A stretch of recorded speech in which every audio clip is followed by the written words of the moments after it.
इधर समस्त द्वारपाल सब सोए हुए हैं, वसुदेव जी भगवान को लेकर वर्षा हो रही, पीछे पीछे गुप्त रूप से शेष भगवान फण धारण की, मेरे प्रभु को बूंदे ना लगे।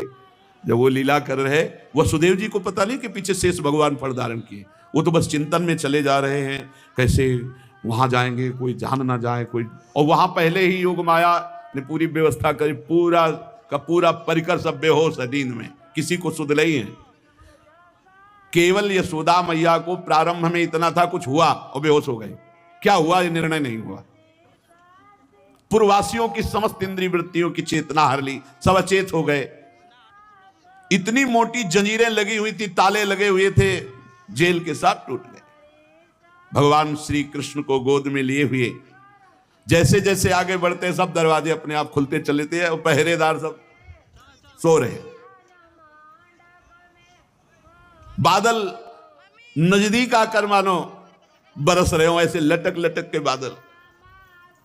शेष भगवान अपने फणों से जल को रोकते हुए 1000 फण धारे पीछे पीछे चल रहे। यमुना जी ने देखा कि प्रभु पधार रहे, तो पहला चरणामृत तो हमारे अधिकार बनता है। अरे जिनके चरणों का ध्यान बड़े बड़े महापुरुष शिव आदि करते हैं, आज वही प्रभु मेरे पास आ रहे हैं। आनंद में भर गई यमुना जी और उफान। यमुना जी ने जब उफान आनंद का लिया तो वसुदेव जी के प्राण बहुत घबरा रहे हैं कि अब क्या करें, लौट सकते नहीं, कोई नौका आदि है नहीं। चलो प्रभु ने आज्ञा करी है तो वही देखेंगे, अब मेरे प्राण चाहे चले जाए, मेरे लाला को कुछ नहीं। ऐसे यमुना जी उफान कर रही कि चरण छूले, और वसुदेव जी उल्टा सोच रहे कि यमुना जी बढ़ रही तो लाला को बचाए। देखो ये समर्पण है, मेरे प्राण भले चले जाए, बस आज्ञा का पालन, प्रभु को पहुंचाना है और सुरक्षित पहुंचाना है।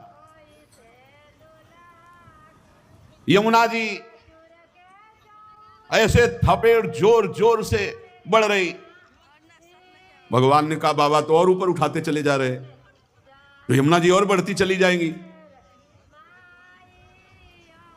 एक श्री चरण बड़ा, ये वसुदेव जी को पता ली, जो ही यमुना जी को श्री चरण प्रभु के स्पर्श हुए तो तुरंत नाभिभर हो गई और ऐसे एकदम शांत। वसुदेव जी बाबा के नगर में गोकुल में गए तो डर रहे थे कि कोई देख न ले, लेकिन वहां कोई देखने वाला था, सब सोए हुए थे। उन्होंने अपने पुत्र, अब वो ऐसे देख रहे थे, और जहां सुलाया तो वहां भी पुत्र था, पार्श्व में योग माया और वही पुत्र। भगवान के इस अवतार में 2 अवतार हुए, एक हुआ चतुर्भुज नारायण भगवान का अवतार जो वसुदेव देवकी के सामने, और एक हुआ पीछे आपने सुना है नंद बाबा और यशोदा मैया बहुत ऐश्वर्य समृद्धि सब रिद्धियां सिद्धियां अठखेलियां कर रही। ब्रज तो यहां रिद्धियां सिद्धियां अठखेलियां कर रही, कौन पूछता है। अवस्था ढल गई थी नंद बाबा की, चौथापन था, और ब्रजवासी बाबा की इस दशा को देख के सह नहीं पा रहे थे, बाबा खिन्न रहते थे। उपनंद आदि वृद्ध गोपों ने परामर्श करके पुत्रेष्टि यज्ञ का आयोजन किया। सबने यज्ञ पुरुष गोपराज नंद को पुत्र प्रदान करने की प्रार्थना की भगवान से। पुत्रेष्टि यज्ञ हुआ। जैसे महाराज दशरथ जी की अवस्था ढल चुकी थी तो श्रृंगी ऋषि ने पुत्रेष्टि यज्ञ कराया, उससे खीर फिरो भगवान 4 रूपों में प्रकट हुए, राम लक्ष्मण भरत शत्रुघ्न। पुत्रेष्टि यज्ञ का अनुष्ठान हुआ नंद बाबा के यहां। अब उच्च कोटि के ब्रह्म ऋषि वेद ध्वनि आकाश में मुखरित हो रही थी। गोपराज श्री नंद बाबा अंतापुर में यशोदा मैया के पास बैठे हुए कहा, यशोदा रानी इस बार पूरे ब्रजवासियों का आशीर्वाद हो, सब ब्रह्म ऋषि हैं, कई बार हो चुकी, इसका मतलब पुत्र के लिए कई बार उपाय किए जा चुके थे, इस बार फलस्वरूप में मेरे पुत्र होगा।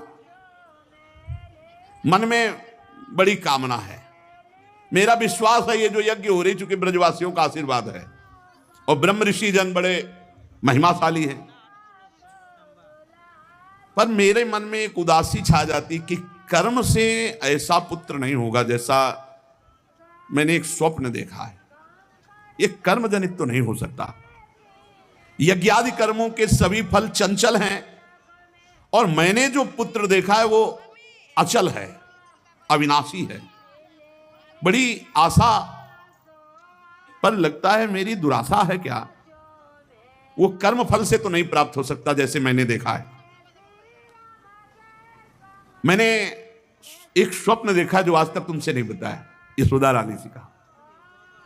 भगवान नारायण भी उतने सुंदर नहीं जैसा वो बालक सुंदर मुझे स्वप्न में दिखाई दिया।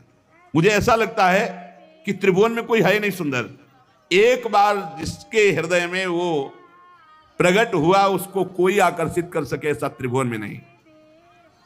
ब्रजराज की बात सुनकर यशोदा रानी ने कहा, सच्ची तुमने स्वप्न में देखा है? बोले हाँ। बोले मैंने तो बताया नहीं, मैंने भी स्वप्न में देखा है। क्या?